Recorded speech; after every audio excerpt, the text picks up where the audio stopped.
नमस्कार साथियों। राष्ट्रीय उपलब्धि सर्वेक्षण गणित कक्षा 8 के मॉडल पेपर में प्रश्न संख्या 156 अपन डिस्कस करने जा रहे हैं। दिए गए चित्र में त्रिभुज का क्षेत्रफल 100 वर्ग सेमी है, यानी कि त्रिभुज का क्षेत्रफल आपको दिया गया है, तो त्रिभुज की ऊंचाई क्या होगी। तो प्यारे बच्चों, आपने एक चर वाले रैखिक समीकरणों का हल करना सीखा है। एक चर वाले रैखिक समीकरणों को हल करना सीखा है, तो बस वही बात यहाँ पर लागू होती है। तो सबसे पहले हम क्या लिखेंगे, त्रिभुज का क्षेत्रफल लिखेंगे।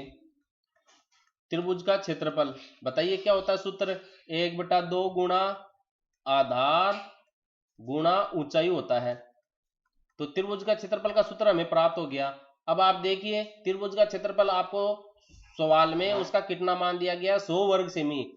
तो कुल मिला के बात क्या है, 1/2 गुणा आधार, आप और आधार लिख देता हूं, गुणा ऊंचाई। इसका मान आपको 100 वर्ग सेमी दिया गया है, तो हम 100 वर्ग सेमी के बराबर इसका मान लिख देते हैं।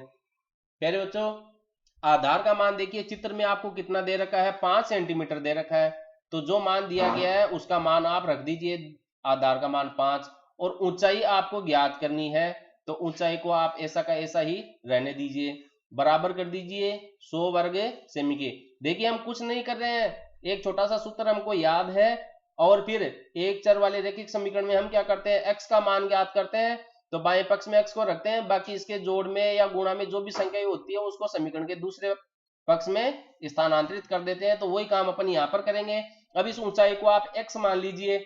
अब इस ऊंचाई का मान ज्ञात करने के लिए हमें क्या करना पड़ेगा, 5 को और 2 को समीकरण के दूसरे पक्ष में भेजना पड़ेगा। 5 यहाँ पर देखिए ऊंचाई के साथ गुणा में है, तो ये जो 5 है वह समीकरण के दूसरे पक्ष में जाके भाग में आ जाएगा। तो 5 का तो लग जाएगा भाग, कुल मिला के वज्र गुणा हो गया। और इधर 2 क्या है, ऊंचाई के साथ भाग में है, तो इधर आके ये गुणा हो जाएगा, तो गुणा 2। 5 का भाग लगाओ 100 में, 20 बार जाएगा, 5 दूनी 10, और 20 को 2 से गुणा कर लो तो 40, यानी कि आपको ऊंचाई का मान कितना मिल गया है, 40 सेमी मिल जाएगा। अब देखो सेंटीमीटर क्यों मिला, ऊपर तो वर्ग सेंटीमीटर है, नीचे 5 आपने क्या लिखी है, आधार की लंबाई लिखी है, आधार का माप लिखा है, तो ये किस में है, सेंटीमीटर में है। तो इन मात्रकों को भी अपने को हल करना है साथ में। तो वर्ग सेमी के अंदर का मतलब हो गया सेमी की घात 2 होता है, वर्ग सेमी का मतलब सेमी की घात 2, और नीचे 5 के साथ सेंटीमीटर है, सेमी की घात 2 है, इसका मतलब सेमी को 2 बार गुणा करके लिखना है, तो सेमी गुणा सेमी और बटा सेमी।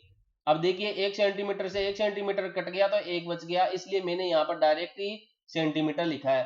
प्यारे बच्चों, हमेशा याद रखना है, लंबाई, चौड़ाई, ऊंचाई और भुजा, इसकी जो माप है वह हमेशा सिंगल इकाई में रहती है, या तो सेंटीमीटर में रहेगी, या मीटर में रहेगी, या फिर किलोमीटर में रहेगी, या फिर मिलीमीटर में रहेगी। तो मिलीमीटर बहुत छोटी इकाई हो जाती है, वो आप आगे की बड़ी कक्षाओं में पढ़ेंगे।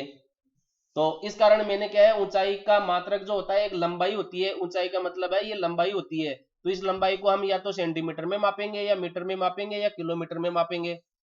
तो डायरेक्ट मैंने इसके अंदर सेंटीमीटर लिख दिया है। तो ऊंचाई का मान पूछा था, तो ऊंचाई का मान इसके अंदर देखिए 40 सेंटीमीटर दूसरे ऑप्शन में दिया गया, तो दूसरा ऑप्शन इसमें सही होगा। अब हम अगले सवाल की बात करते हैं कि अगला सवाल इसमें क्या कह रहा है। भिन्न 15 सही 4/7 को 15 सही 3/7 से गुणा करना है। प्यारे बच्चों, इस प्रकार की भिन्न को गुणा हमने वैदिक विधि से भी किया था, वैदिक विधि से मिश्र भिन्नों का गुणा। तो देखिए इसमें 2 शर्त हमने लगाई थी। पहली शर्त ये कि जो निखिलम है या जो पूर्ण भाग है वो समान होने चाहिए, निखिलम अंक या पूर्ण भाग। निखिलम अंक हमने पूर्ण भागों को कहा था, और जो भिन्न का भाग है उसको हमने चरम अंक कहा था। तो 15 और 15 देखिए समान है, पहली शर्त पूरी। दूसरी शर्त इसकी ये थी कि जो भिन्न का भाग है उनका योग क्या होना चाहिए, 1 होना चाहिए। तो देखिए 7/7 योग इनका कितना आ रहा है, 1 आ रहा है, तो दूसरी शर्त भी पूरी हो रही है। तो इसलिए हम इसमें वैदिक विधि से जो गुणा सीखा था मिश्र भिन्नों का, उसको हम लागू कर सकते हैं। उसमें हम क्या करते हैं, एक तिरछी लाइन खींचते हैं, और इसके बाएं पक्ष में जो निखिलम अंक है उसको एक बार लिखते हैं, और दूसरी बार उसको उस संख्या से गुणा करते हैं, तो निखिलम अंक में 1 जोड़ने पर प्राप्त होती है। तो 15 में 1 जोड़ेंगे तो 16 है, प्राप्त हो गया। और तिरछी लाइन के दाहिनी तरफ हम क्या करते हैं, जो भिन्न की संख्याएं आपको दी गई है उनको अपन गुणा कर लेते हैं। तो देखिए 16 का पहाड़ा 15 बार बोलो, 10 बार बोलोगे तो 160 आ गया, और 5 बार बोलोगे तो 80, 14 और 240 प्राप्त हो गया।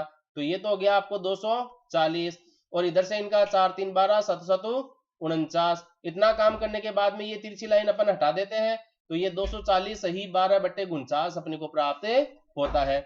दूसरा तरीका, इसको आप साधारण भिन्न में बदलो, ऊपर का ऊपर गुणा नीचे का नीचे गुणा करके हल कर सकते हैं। तो मैंने अभी वैदिक विधि से अपन ने इसको सीखा, तो ये तरीका मैंने आपको बता दिया है।